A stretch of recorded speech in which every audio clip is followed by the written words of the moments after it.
वाले समय में इन शिक्षित बेरोजगार युवाओं के लिए क्या विजन है आपका? नहीं, शिक्षित और अशिक्षित बेरोजगार के लिए अलग अलग कोई विजन नहीं है। चलिए बेरोजगार के लिए विजन बताइए। मैं यहाँ जो बता रहा हूँ कि बिहार में रोजगार क्यों नहीं है, पहले ये समझिए। बिहार में लोगों को ऐसा लगता है कि सरकारी नौकरी के जरिए रोजगार मिल सकता है। तो आपको एक आंकड़ा बता देता हूँ, 1.57% लोग ही बिहार के सरकारी नौकरी में हैं। चपरासी से लेकर मुख्य सचिव तक अगर सबकी संख्या आप जोड़ दीजिएगा तो कुल जमा 1.5% लोग ही सरकारी नौकरियों में हैं। 98.5% लोग सरकारी नौकरी में नहीं हैं। तो निश्चित तौर पर सरकारी नौकरियों के जरिए तो लोगों को रोजगार मुहैया नहीं कराया जा सकता है। ये आंकड़े आज के हैं। बिहार में रोजगार क्यों नहीं है? रोजगार दो वजह से नहीं है। एक, यहाँ की शिक्षा व्यवस्था अच्छी नहीं है, और दूसरा, रोजगार के लिए लोगों के पास पूंजी पैसा नहीं है। जब तक इन दो बिंदुओं को नहीं सुधारा जाएगा, बिहार की शिक्षा व्यवस्था को बेहतर बनाना और लोगों के हाथ में रोजी रोजगार के लिए पैसा पूंजी देना, ये जन स्वराज का विजन है कि यहाँ पर स्वरोजगार कैसे आएगा, पलायन कैसे रुकेगा। शिक्षा की जो स्थिति है वो लोगों को पता है। यहाँ पर स्कूल से खिचड़ी बट रही है, कॉलेज से डिग्री बट रहा है, पढ़ाई दोनों में कहीं नहीं हो रहा है। तो शिक्षित बेरोजगार, आपको भले वो शिक्षित लग रहा है, वो शिक्षित है नहीं, वो डिग्री धारक बेरोजगार है। वो शिक्षित बेरोजगार नहीं है, डिग्री धारक बेरोजगार है। उसने शिक्षा नहीं ग्रहण की है, उसने डिग्री हासिल करी है। लेकिन जो दूसरी बड़ी समस्या है कि आखिर ये बेरोजगारी खत्म होगी कैसे? बेरोजगारी यहाँ खत्म होगी लोगों को पूंजी मुहैया कराकर। बिहार में जो बिहार से पलायन है वो सिर्फ श्रम का पलायन नहीं है, लोगों का पलायन नहीं है, बुद्धि का पलायन नहीं है। एक बहुत बड़ा पलायन यहाँ से पूंजी का पलायन है, जिसकी चर्चा यहाँ लोग करते नहीं है, जिनकी समझ ज्यादा है नहीं लोगों को।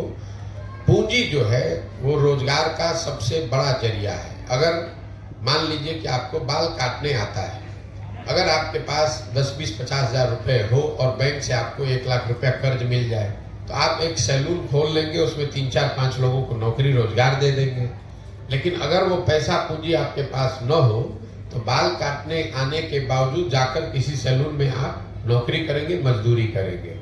तो बिहार में पूंजी क्यों नहीं है? पूंजी के 2 स्रोत है, इसको पहले ध्यान से समझिए। पूंजी 2 तरीके से लोगों को मिलता है। एक, जो पैसा आप कमाते हैं, कमाने के बाद जो खर्च के बाद पैसा बचता है वही आपका मूलधन हुआ, पूंजी हुई। अगर आप 100 रुपया कमाए, 80 रुपया खर्च हुआ, 20 रुपया बचा, वही आपका पूंजी है। तो एक पूंजी का जरिया है बचत, दूसरा पूंजी का जरिया है बैंकों से मिलने वाला कर्ज। अगर आपके पास 20 रुपया बचा हुआ है, बैंक वाले आपको 50 रुपये कर्ज देंगे तो 70 रुपये का आप काम कर पाइएगा। तो बिहार में बचत इसलिए नहीं है कि यहाँ प्रति व्यक्ति आय है 35,000 रुपया। देश में प्रति व्यक्ति आय है 1,35,000 रुपया। तो 35,000 रुपया कमाने वाले समाज में इस महंगाई के जमाने में बचत तो इतनी बड़ी हो नहीं सकती है कि आपके पास पूंजी आ जाए। दूसरा, जो बैंकों में पैसा जमा हो रहा है, बैंक यहाँ लोगों को पूंजी दे नहीं रहे, ऋण लोन दे नहीं रहे। इसका उदाहरण आप समझिए। देश में बैंकों के ऋण को नापने के लिए एक पैमाना है जिसको कहते हैं क्रेडिट डिपॉजिट रेशियो। मतलब बैंक में कितना पैसा लोगों ने जमा किया, उसके बदले में बैंकों ने कितना पैसा समाज को अलग अलग काम के लिए ऋण के तौर पर, लोन के तौर पर दिया। घर बनाने के लिए, यूट्यूब चलाने के लिए, दुकान खोलने के लिए, गाड़ी खरीदने के लिए। और रिजर्व बैंक ऑफ इंडिया एक आंकड़ा जारी करता है जिसको कहते हैं क्रेडिट डिपॉजिट रेशियो। देश में ये आंकड़ा है 70% का। मतलब जितना देश भर के लोगों ने बैंकों में पैसा जमा किया, अगर 100 रुपया जमा किया तो बैंकों ने 70 रुपया कर्ज के तौर पर लोगों को वापस दिया। बिहार में सीडी रेशियो है 40%। 1990 में जब लालू जी मुख्यमंत्री बने तो बिहार में सीडी रेशियो था 40। लालू जी के 15 साल के शासनकाल में सीडी रेशियो घट के हो गया 28। और अभी 18 साल के नीतीश के प्रयास के बावजूद भी ये अभी भी 40 ही है। इसका असर क्या होता है ये समझिए।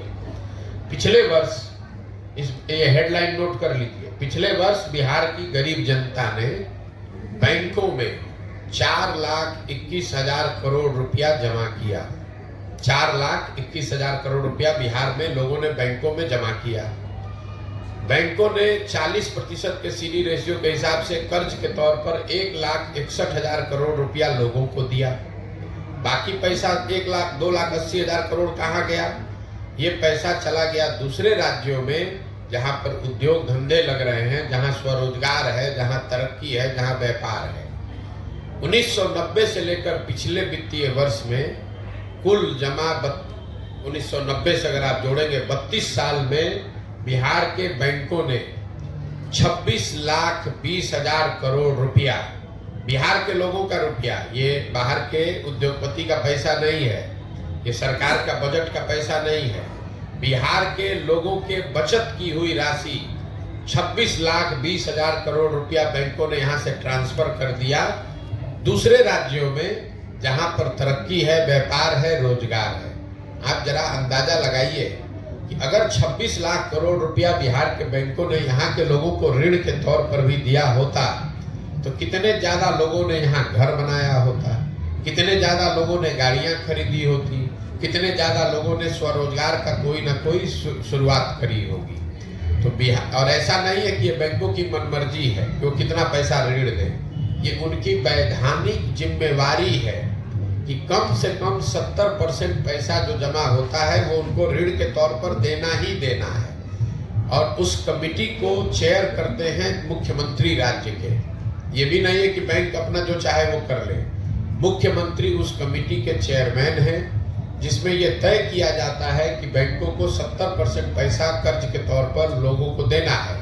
लेकिन बिहार में जैसे मुख्यमंत्री की बात पदाधिकारी नहीं सुन रहा है, अफसर नहीं सुन रहे हैं, उसी तरह से बैंक वाले भी उनकी बात नहीं सुन रहे हैं। और दूसरी दिक्कत यह है कि यहाँ के नेताओं को या समाज में इस बात की ज्यादा समझ है ही नहीं। तो आपको लगता है कि वो चीनी मिल चालू हो जाएगा तो उद्योग लग, उससे रोजगार मिलेगा। एक चीनी मिल लगेगा, उसको लगाने का खर्चा आएगा 10,000 करोड़ मान लीजिए, उसमें 2-4-5,000 आदमी को नौकरी मिलेगा। लेकिन अगर 1 लाख करोड़ रुपया अलग अलग लोगों को ऋण के तौर पर मिल जाए तो उससे कितना रोजगार सृजित होगा, कितने लोग बिजनेस व्यापार करेंगे।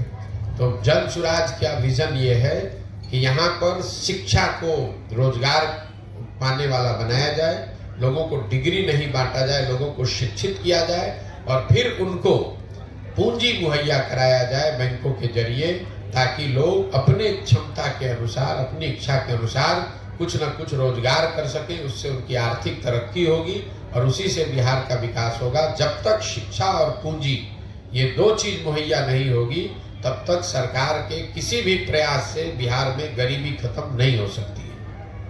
आपके कहने के अनुसार डिग्री मिला, लोगों में ज्ञान नहीं, बिल्कुल नहीं। यहाँ की हमारे कहने के अनुसार नहीं। यहाँ आपको आप उससे अगर इत्तेफाक नहीं रखते यहाँ की शिक्षा व्यवस्था जो है बिहार की, उसको कैसे संचालित किया जाए? शिक्षा व्यवस्था फिर वही बात है, हर चीज को आप लोग 2020 मैच के तौर पर देखते हैं। यही यहाँ के नेताओं का भी हालत है। शिक्षा व्यवस्था कैसे सुधरेगा, शिक्षा व्यवस्था क्यों बिगड़ा है पहले इसको समझिए। इसलिए नहीं शिक्षा व्यवस्था बिगड़ गई है, लोग कहते हैं कि स्कूल से खिचड़ी बट रहा है इसलिए शिक्षा व्यवस्था खराब है। अगर खिचड़ी बटने से शिक्षा व्यवस्था खराब होती तो कॉलेज में तो खिचड़ी नहीं बट रहा है, 8वीं क्लास से ऊपर के स्कूलों में तो खिचड़ी नहीं बट रही है, वहां शिक्षा व्यवस्था क्यों खराब है? कुछ लोग कहते हैं कि नियोजित शिक्षक गुणवत्ता उनकी खराब है इसलिए शिक्षा व्यवस्था खराब है। तो अगर नियोजित शिक्षकों से ही शिक्षा व्यवस्था खराब है तो Patna science college, CM science college, MS college, Bettiah, Patna college में पढ़ाई क्यों नहीं हो रही है? वहां तो नियोजित शिक्षक नहीं पढ़ा रहा है। शिक्षा व्यवस्था इसलिए खराब है कि पिछले 30-40 वर्षों में बिहार में समाज और सरकार, मैं सरकार के समाज को भी जोड़ रहा हूं, दोनों की प्राथमिकता में कहीं ना कहीं शिक्षा है ही नहीं। लोग भी यहाँ अपने आप को शिक्षित नहीं बनाना चाहते, डिग्री लेना चाहते हैं, खिचड़ी खाना चाहते हैं। आप भी अपने बच्चों को स्कूल में खिचड़ी खाने के लिए भेज रहे हैं, साइकिल लेने के लिए, पोशाक लेने के लिए भेज रहे हैं, उनको पढ़ाने के लिए नहीं भेज रहे हैं। और सरकार को भी, सरकार ने भी, नेताओं ने भी ये भांप लिया है कि लोगों को पढ़ाई नहीं चाहिए, खिचड़ी बांटो, पोशाक बांटो, इनसे वोट लेते रहो। तो कहीं न कहीं समाज और सरकार दोनों की प्राथमिकताओं में शिक्षा है ही नहीं। पूरा समाज अपने ये समझ ही नहीं पा रहा है कि अगर हम जब तक शिक्षित नहीं बनेंगे तब तक हमारा बच्चा, उसको जीवन भर मजबूरी में मजदूरी ही करना पड़ेगा। तो समाज के स्तर पर यह प्रयास होना चाहिए। जहां तक सवाल है सरकार इसको कैसे सुधारेगी, हम लोग का अपना मत है कि शिक्षा व्यवस्था सुधारने के लिए बिहार में हर जगह विद्यालय बनाने के बजाय हर प्रखंड में 5 विश्व स्तरीय विद्यालय बनाने की जरूरत है और सारे विद्यालयों को बंद कर दिया जाए, 5 अच्छे विद्यालय बनाए जाए और लोगों तक शिक्षण संस्थाओं को पहुंचाने के बजाय लोगों को अच्छे शिक्षण संस्थाओं में पहुंचाया जाए। इसका मतलब ये है कि अगर एक प्रखंड में 5 सही विद्यालय बना दिए जाएं और लोगों को स्कूल बस की सुविधा दे दी जाए तो लोग 15 मिनट, हम लोग का अपना आकलन है कि किसी भी परिवार के बच्चे को 15 से 20 मिनट से ज्यादा समय नहीं लगेगा स्कूल बस के जरिए उस स्कूल में पहुंचने में, जहां पर सिर्फ खिचड़ी नहीं बटेगा, जहां पढ़ाई होगी। दुनिया भर में जहां पर भी शिक्षा की अच्छी व्यवस्था है वहां समाज के पास स्कूलों को नहीं ले गया, लोगों को अच्छे स्कूल में लाया गया। तो हम लोग की सोच ये है कि बिहार की जो शिक्षा का बजट है 40,000 करोड़ रुपया, इसका 1/3 मतलब 15,000 करोड़ रुपया इस बात पर खर्च किया जाए कि हर प्रखंड में प्रति वर्ष एक विश्व स्तरीय विद्यालय बनाया जाए, ताकि 5 वर्ष में हर प्रखंड में 5 ऐसे विश्व स्तरीय विद्यालय बन जाएं और उनको फिर लोगों को ये सुविधा दी जाए ताकि लोग बसों के जरिए या गाड़ियों से अपने बच्चों को स्कूल तक ले आएं। अगर आप दिल्ली बॉम्बे में रहते हैं तो स्कूल आपके घर के बगल में नहीं है, सबके बच्चे स्कूल बस से जाते हैं उन संस्थाओं में जहां अच्छी पढ़ाई होती है। आधा घंटा 45 मिनट लोग स्कूल बस से जाते हैं, बच्चे पढ़ते हैं और फिर स्कूल बस से वापस आते हैं। पूरी दुनिया में जहां पर भी आप जाइएगा यही व्यवस्था है। हर घर के बगल में स्कूल नहीं बनाया गया है। स्कूल एक ऐसी जगह पर है जहां पर हर आदमी बस से, गाड़ी से, साइकिल से 10 मिनट में, 15 मिनट में पहुंच सके। बिहार में क्या हुआ है, समता मूलक शिक्षा नीति के नाम पर हर जगह विद्यालयों के भवन बना दिए गए। नतीजा क्या हुआ, जहां विद्यालय का भवन है वहां शिक्षक नहीं है, जहां शिक्षक है वहां भवन नहीं है, जहां दोनों है वहां बच्चे नहीं है, जहां तीनों है वहां पढ़ाई नहीं है। तो ये समता मूलक शिक्षा नीति बनाने के नाम पर पूरी व्यवस्था को चौपट कर दिया गया। जरूरत इस बात की है कि इस चीज को फिर से रीअरेंज किया जाए और सारी व्यवस्था को 4 या 5 बेहतर स्कूल बनाने के दिशा में समेटा जाए कि हर प्रखंड में कम से कम 5 अच्छे विश्व स्तरीय विद्यालय हो। अगर हर साल हम लोग एक विश्व स्तरीय विद्यालय भी बनाएं, क्योंकि पैसा इतना ही है बिहार में कि आप एक विद्यालय हर साल बना सके, मतलब 550 विद्यालय अगर डेली हर साल बनाए जाए अच्छे, तो वो सरकार बना सकती है। अगले 10 वर्ष में एक प्रखंड में 10-10 विश्व स्तरीय विद्यालय हो जाएंगे, बजाय इसके कि कहीं कमरा बनाए तो बेंच नहीं है, बेंच बनाया तो टीचर नहीं है, टीचर है तो पढ़ाई नहीं है, इसका कोई फायदा नहीं है।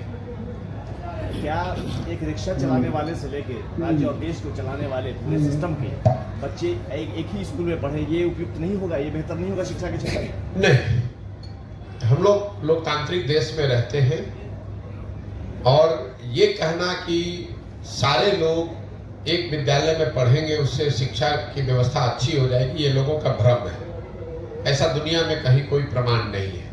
लोगों के पास विकल्प होना चाहिए, अच्छे विद्यालय का, अच्छे सरकारी विद्यालय का और अच्छे प्राइवेट विद्यालय का। उसके बाद उनकी अपनी क्षमता है, उनकी स्वेच्छा, उनकी मर्जी है कि वो कहाँ अपने बच्चों को भेजना चाहते हैं। जरूरत इस बात की है कि सरकारी विद्यालयों को अच्छा बनाया जाए।